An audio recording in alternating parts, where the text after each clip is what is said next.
Laga yang pertama, dari kualifikasi Liga Konferensi Eropa, yaitu laga antara Hibernian menghadapi Aston Villa. Untuk pasarannya sendiri yaitu, Aston Villa for 1,5 dan over under 3. Baiklah, akan saya analisa sedikit. Kita langsung lihat performa kedua tim. Di sini kita lihat Hibernian dalam performa yang kurang konsisten, di mana meraih hasil 2 menang, 1 imbang dan 2 kalah di 5 laga terakhir. Sementara itu Aston Villa dalam performa yang sedikit lebih bagus, di mana hanya sekali kalah di 5 laga terakhir, dan meraih 3 kemenangan. Melihat statistik ini, jelas saya lebih menjagokan Aston Villa. Jadi saya sarankan bermain Aston Villa for 1,5 dan over 3, dan saya lebih mantap untuk bermain Aston Villa for 1,5.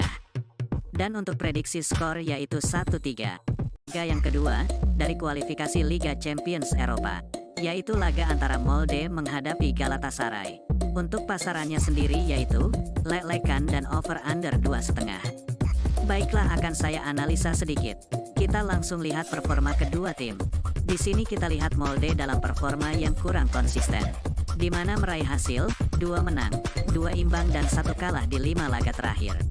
Sementara itu Galatasaray dalam performa yang jauh lebih bagus, di mana sukses tak terkalahkan di 5 laga terakhir, dan meraih 4 kemenangan. Melihat statistik ini, saya yakin untuk menjagokan Galatasaray. Jadi saya sarankan bermain Galatasaray lelekan dan over 2,5. Dan saya lebih mantap untuk bermain Galatasaray lelekan.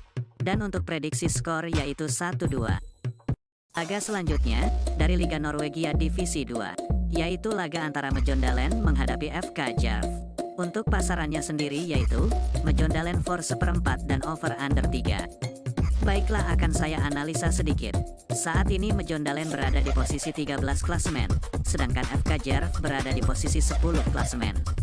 Lalu untuk performa kedua tim, di sini kita lihat kedua tim sama-sama dalam performa yang cukup buruk, di mana Mjøndalen menelan kekalahan beruntun di 3 laga terakhir, sedangkan FK Jerv menelan kekalahan beruntun di 2 laga terakhir. Melihat statistik ini, sepertinya kedua tim sama kuat, dan laga saya prediksi berakhir imbang. Jadi saya sarankan bermain FK Jerv tahan 1/4 dan over 3, dan saya lebih mantap untuk bermain over 3. Dan untuk prediksi skor yaitu 2-2. Berikutnya, masih dari Liga Norwegia Divisi 2, yaitu laga antara Raufoss menghadapi Sogndal. Untuk pasarannya sendiri yaitu, lelekan dan over under 3. Baiklah, akan saya analisa sedikit.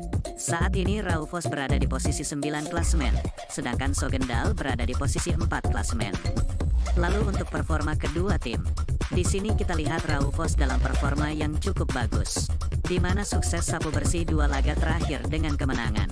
Sementara itu Sogndal dalam performa yang kurang baik, di mana belum meraih kemenangan di 2 laga terakhir, dan menelan 1 kekalahan. Melihat statistik ini, sepertinya Raufoss lebih diunggulkan.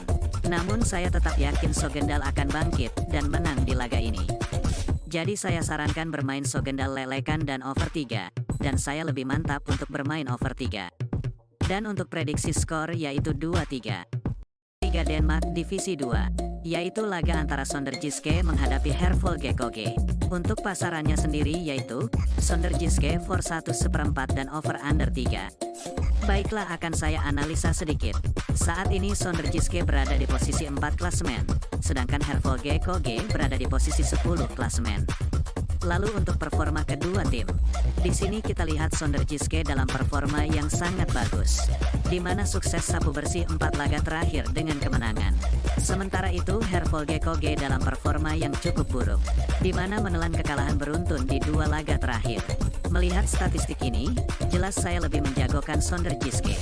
Jadi saya sarankan bermain Sonderjyske for 1/4 dan over 3, dan saya lebih mantap untuk bermain Sonderjyske for 1/4. Dan untuk prediksi skor yaitu 3-1.